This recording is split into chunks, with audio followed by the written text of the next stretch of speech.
Same day. Joining me now is Congressman Mark Meadows. He is chairman of the Freedom Caucus. Congressman, I appreciate your being. You agree with Mitch McConnell? Would you vote against Obamacare repeal if it doesn't have a new plan for the replace with it at the exact same time?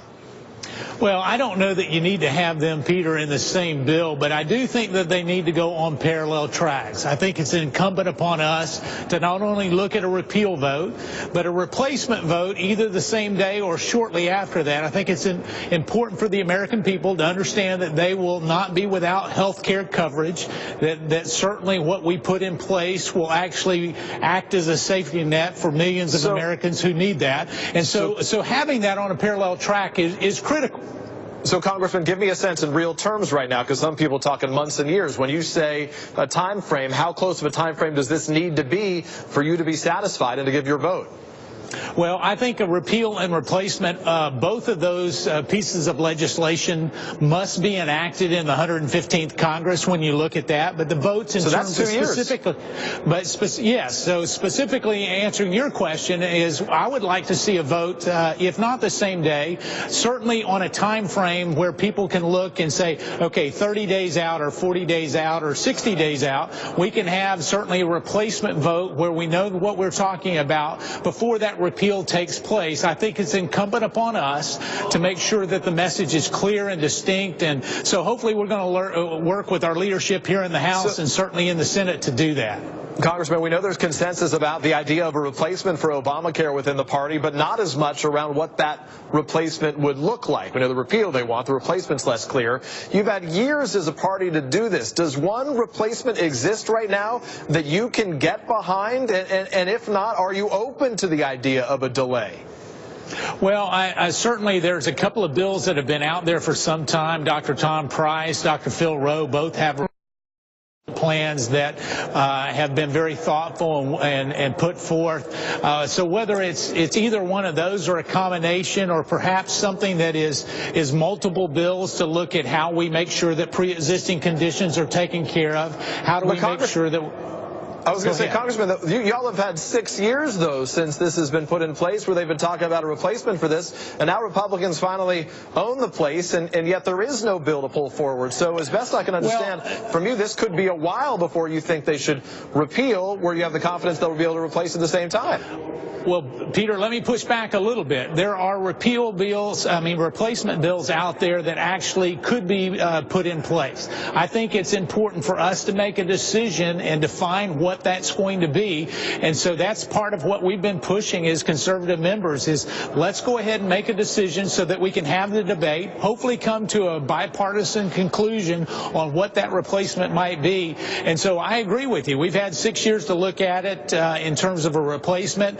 Obviously, it is now something that we're going to have to deal with here in the first 100 days of an incoming administration. So I'm looking forward to working with my colleagues, both Republicans and Democrats, to hopefully find a solution to do that. So I'm looking for any good recommendations instead of just having a talkathon that says how wonderful the Affordable Care Act is. It's time that we have real discussions on what the replacement might look like. So I asked my Senate colleagues on both sides of the aisle, let's get into real discussions about how we're going to make sure that we serve the American people.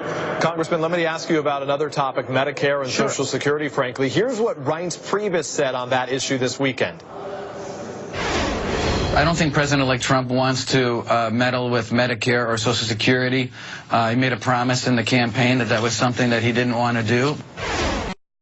So what do you think about that? Will you fight Donald Trump on that? The Freedom Caucus planned reform early on in 2017. Well, as you well know, Peter, we're looking at how we save Social Security and Medicare. Both of those are two different problems that we have to come up with. Trump says he won't touch them. Well, I understand that, but the American people know that what we've got to do, and I think what Donald Trump was talking about is not affecting the benefits of those who have the benefits coming to them. I'm with him on that. But when we're talking about the long-term viability, it's time that we get down to business and make for a plan to save Medicare, to save Social Security, and I think that we'll find some real consensus in a unified way as we start to deal with that. But certainly we're going to be looking at those pieces of legislation. It may not be in the first 200 days, but it certainly needs to be in this Congress as we start to address that. As we anticipate the confirmation hearings this week, Congressman, the pinned tweet, the tweet at the top of the Freedom Caucus Twitter page reads, "We have an obligation to the American taxpayer to hold government officials accountable for misconduct, obstruction, and corruption." Obviously, ethics is a big issue for the Freedom Caucus. Right now, there are concerns, Democrats pushing back, saying that these confirmation hearings in some places are happening before the real vetting process has occurred. The Office of Government Ethics has made the same point. Do you think that the confirmation hearings should be slowed down to allow that vetting process to occur before the hearings actually take place? Well, Peter, this is the kind of political rhetoric we hear each time, whether it's a Democrat in the White House or a Republican in the White House. You hear those arguments coming from the other side of the aisle. Really what this is all about is making sure that not only do we have the background, the resources are there for this ethics group to fully vet that before there's a final vote. So I'm looking forward to not only the confirmation hearings that are coming up, but ultimately the final votes. There's more than enough time to actually make sure that ethically we're in good shape. It's all about disclosures, and you'll find that many of my liberal colleagues will find that I will join them in making sure that those disclosures are done in a full and forthright manner. Congressman Mark Meadows, we appreciate your coming to be with us this evening. Thank you.